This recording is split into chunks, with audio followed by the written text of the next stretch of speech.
The CIA gave tens of millions of dollars in cash to Afghan President Hamid Karzai in an attempt to win influence. An official says the cash was the biggest source of corruption in the country. But is it all just business as usual for the CIA? And NBA star Jason Collins becomes the first active major US sports player to come out. How big of a breakthrough is this for equality? You're watching Inside Story Americas from Washington.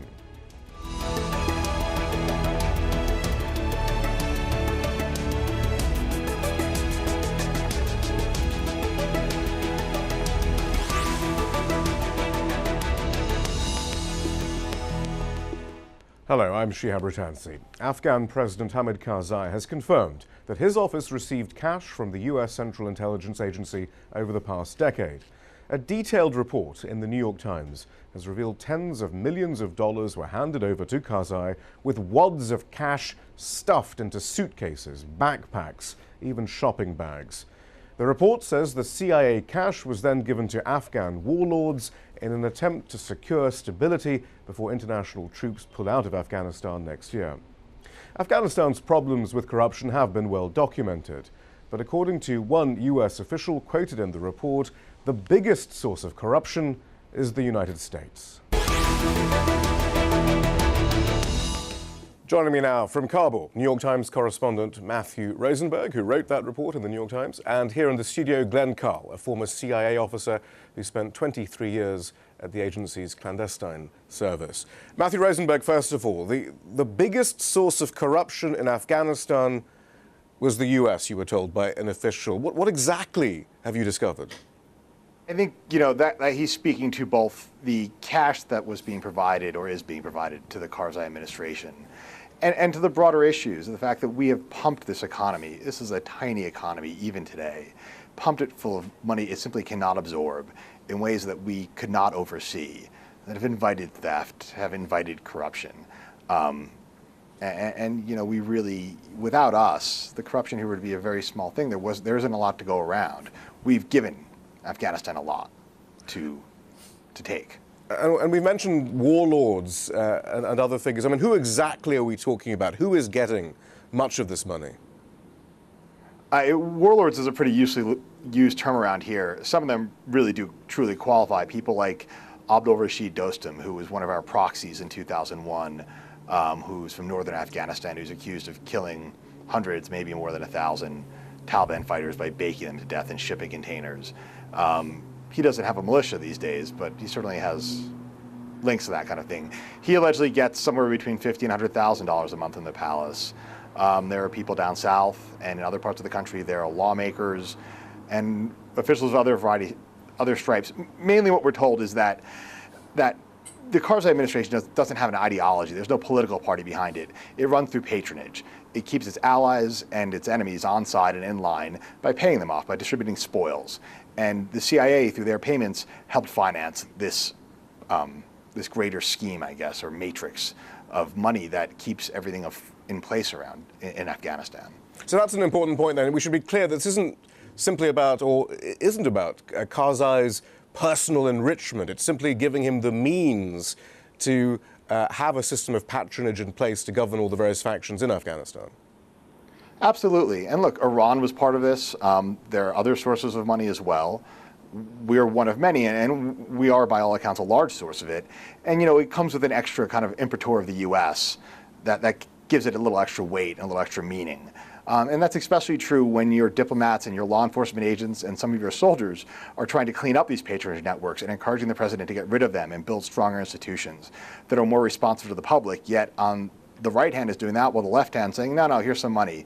Go ahead and keep it all running the way it is. Stability is more important. Well, let's bring Glenn Carle into this. Glenn, as a veteran of the CIA, do you think anyone can really be surprised that this is happening, I suppose, in the State Department or the White House or anywhere else? Oh, no, I don't think there's any surprise at all. I mean, in a way, this is, with all respect to our colleague in Kabul, this is not a dramatically new story. It's spelling out for the public what any diplomat or intelligence officer or government knows is standard business in most any circumstance.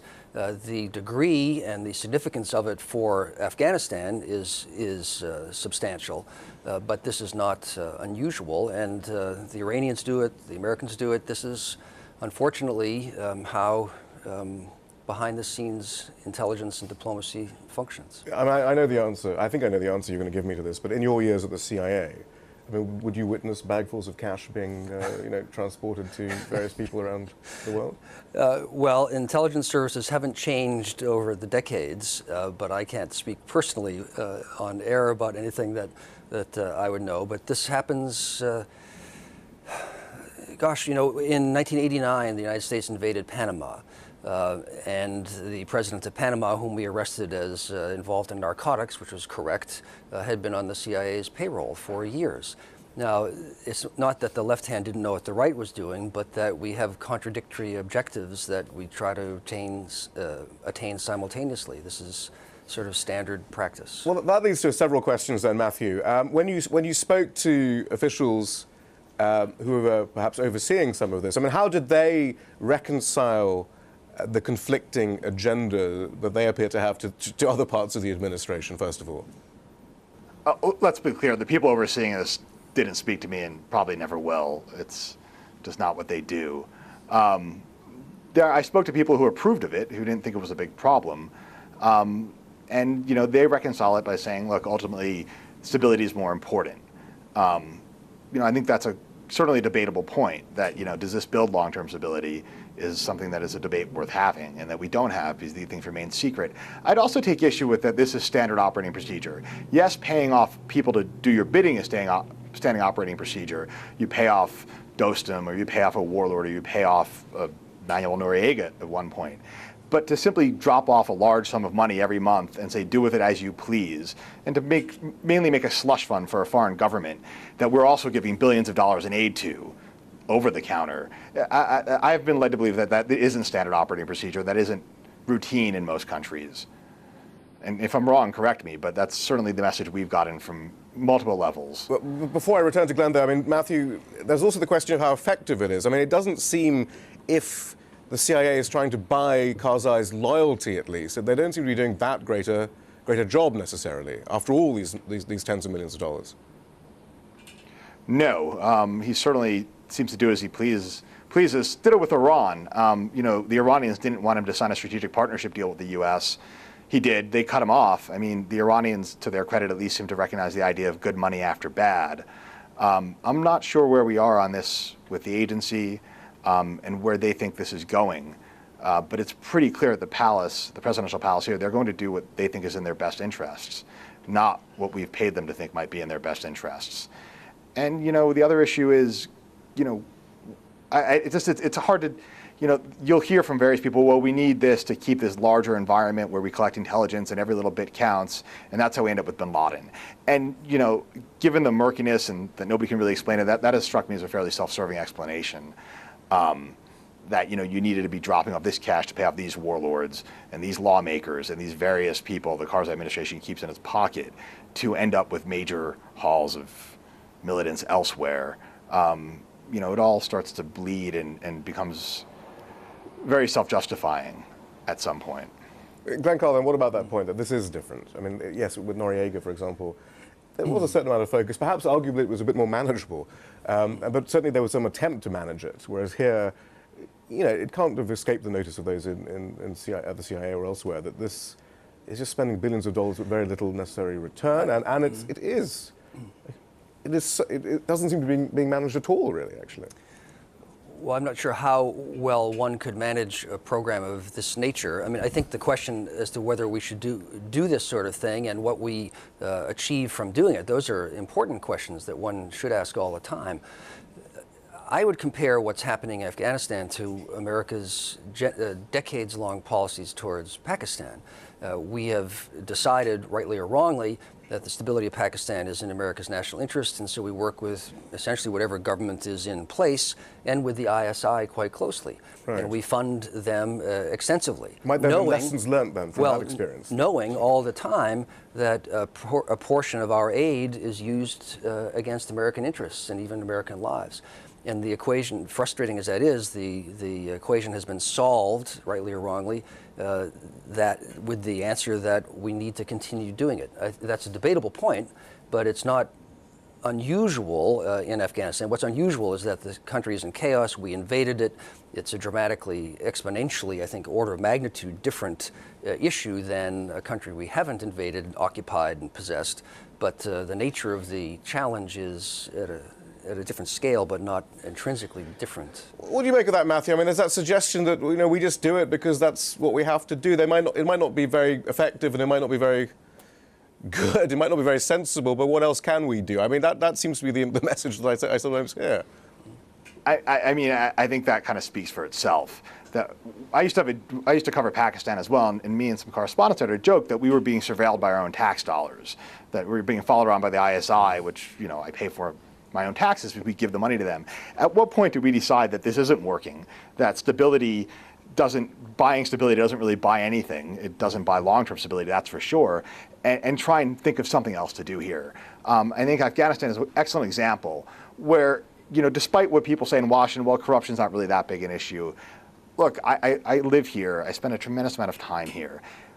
What Afghans will say to you over and over again, they despise their own government because they see their own government as being run by thieves and run entirely in those thieves' self-interest, or largely in that element. And they see us as being responsible for it. And that's part of why they don't like us very much, the U.S. And it's hard to argue with that logic when you know these things are going on. Yeah, I think this is a very important point, and this might be the message of the article. Not that here's a revelation of something unusual, but let's analyze what the consequences are of long-standing policies that seem to be unavoidable. Well, they are arguably avoidable, and I would say there's an historic change in American policy strategically by the Obama administration with respect to the Arab Spring. And here, whereas historically America as the hegemon has always argued and acted in favor of the status quo, a superpower generally is a status quo power. With the Arab Spring, we have sided with change by stepping back. Well, kicking and screaming to a certain extent. It's about having the courage to actually foster democracy, even though there might be implications, though, for your either geopolitically or corporately or any of these other. I mean, do we really see that the Arab Spring? I guess that's another show. But I mean, I guess it's about having confidence that you actually want democracy to succeed either in Afghanistan or Pakistan in this case, I suppose. Well, I think that it is a historic shift. We are not aligned reflexively with the status quo powers, with Mubarak or whomever else. And that's what we have not done in Afghanistan. And that raises the issue of the historic American policies with respect to Pakistan or Afghanistan or elsewhere. Matthew, sorry, yes. I was going to say, Afghanistan and Pakistan are the perfect counterpoint to that, where we have sided with the status quo. And in many ways, Pakistan, we've empowered an elite that has lied to its people so continuously and thoroughly that if there was an Arab Spring in Pakistan right now, it would be a disaster, I think, for us, for Pakistan, for the region. And it's a dangerous place, largely because the elite has so thoroughly just completely lied to their people. The elite are a lot like, they're very Western, they're very Westernized, they're very pro-Western, and they've completely lied to their people about everything from drone strikes to the way they live their lifestyles. They pretend they're something they're not. And you couldn't even have, like, democracy there, a true Pakistani democracy is a frankly very frightening thing right now. And Afghanistan might prove the same. You keep some people in ignorance for long enough and they start believing wild things and they start voting on those issues or they start fighting on those issues. That's a pretty frightening thing. And I think that's probably what we see here with these bags of money to the palace, that we've kept in place an entire warlord class of kind of would-be Islamists, opium smugglers, whomever. And their interests of their own people are very much secondary. Actually, I mean, it's not bad to note, actually, that the UN last week released a report saying that in 2012, poppy cultivation rose for a third time in a row and that we're heading towards record levels of opium production. I mean, is this all, would you say, connected then, Matthew? Yeah, I think you can make a strong case it is. Some of those areas where poppy cultivation is up is areas where the surge went in and other large U.S. troop presences went in and they cleared the areas of Taliban. They brought peace, essentially. And they brought stability to those areas. And so the government officials moved in and got the opium business back in business, and now they're profiting from it. As the U.S. reduces its presence, and we still don't really know exactly what the plans are, and clearly there'll still be a great deal of, quote, counterterrorism operations going on. What are the implications of your story for that, do you think? I mean, does that make it even more likely that even more money will be spread around in order to keep some kind of influence? I think there's some prospect for change, partly because I'm not sure how much counterterrorism operations there will be. I think in Washington, they like to think they'll have a free hand to do the amount they want to do. I'm not sure the Karzai administration is going to play along with this. There's a powerful faction within the palace that really wants all of us gone. I mean, they just want the Americans out. And that faction probably won't have its entire way, but it certainly is influential and could very well limit the ability of the U.S. to kind of do the counterterror operations for which it would use the CIA and the Special Operations Forces extensively.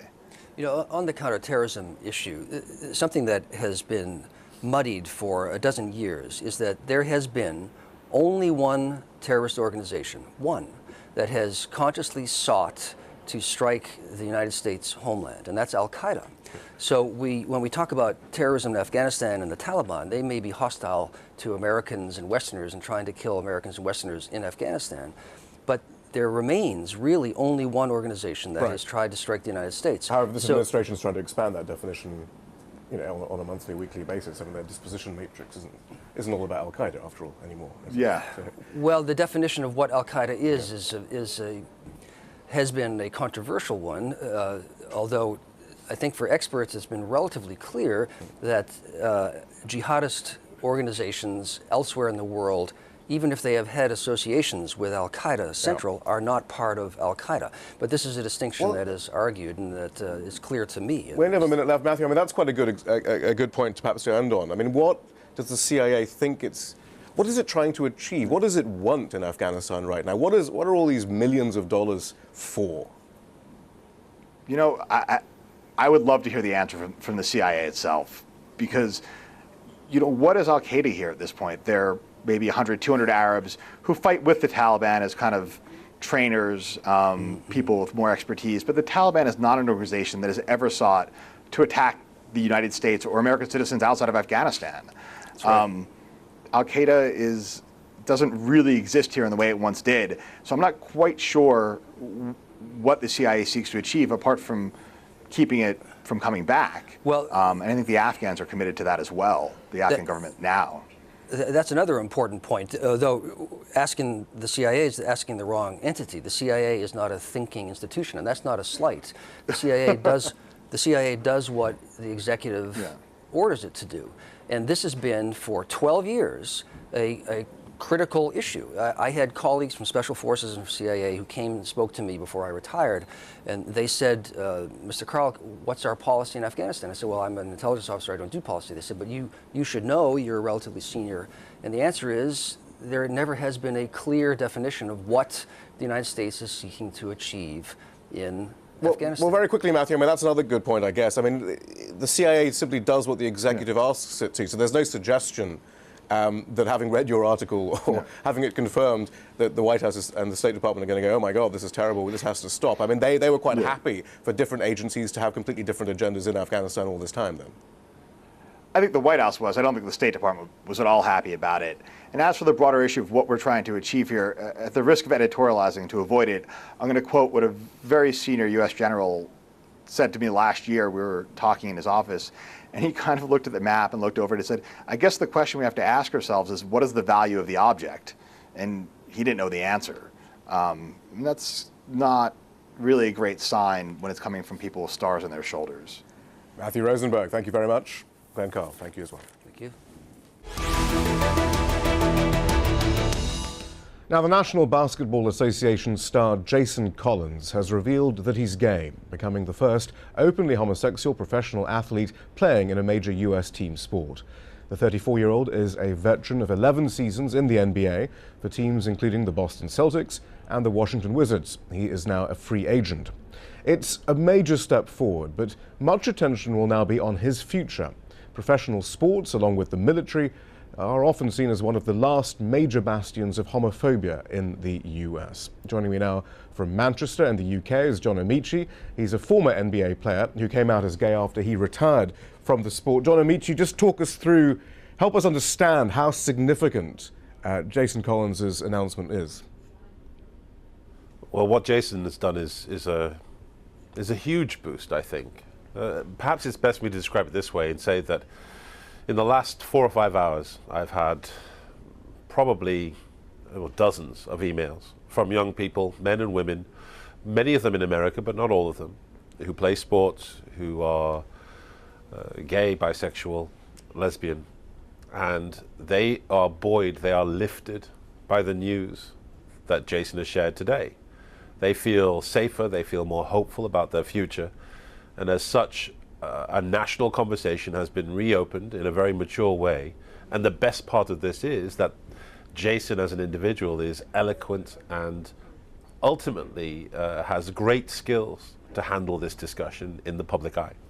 Last year, in an interview published in the Huffington Post, you seemed to suggest that you didn't expect any active professional athlete to come out. It was quite a memorable argument you made. That you just said, look, they're not really political crusaders. If they were, they'd be speaking out about the child labor that manufactures their shoes.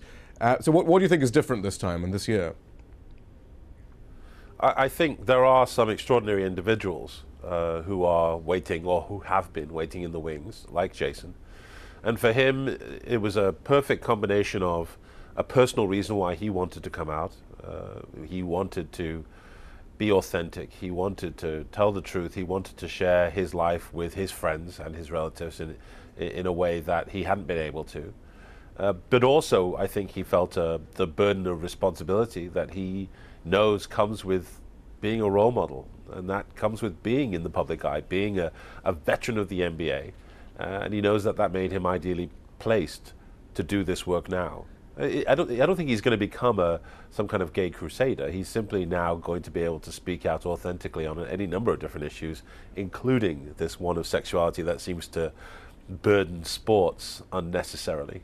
And he did very vividly describe his predicament, actually, while he in the last few years. And actually, when talking about why he kept silent for so long, he said, loyalty to my team is the real reason I didn't come out sooner. When I signed a free agent contract with Boston last July, I decided to commit myself to the Celtics and not let my personal life become a distraction. When I was traded to the Wizards, the political significance of coming out sunk in. I was ready to open up to the press, but I had to wait until the season was over. And as you say, John Amaechi, I mean, so far at least, there has been a largely positive reaction to the news. Do you think things have changed? Is sport really so homophobic, or is it an assumption that we all have that's so dominant that perhaps the reality isn't necessarily being reported? Yeah, I mean, I don't think sport is necessarily far more homophobic than the rest of society. I think the reality is that the people who are most visible and most loud tend to be the ones who are yelling the ignorant rhetoric from either the stands or from within the locker room, more rarely. But the fact is, most of the response that I've seen to Jason so far has been overwhelmingly positive. And I think it will continue to be that way. I've seen some horrible stuff too, but that is part of the package. And it helps people understand why that there is still this pressure on coming out, why you still have to do it so publicly, why it's still important to do it publicly for public figures, because there still is an undercurrent of homophobia. And let's not forget that Jason does this in the background of a country where it's still, you can still be fired for being gay in 30 countries, in 30 states.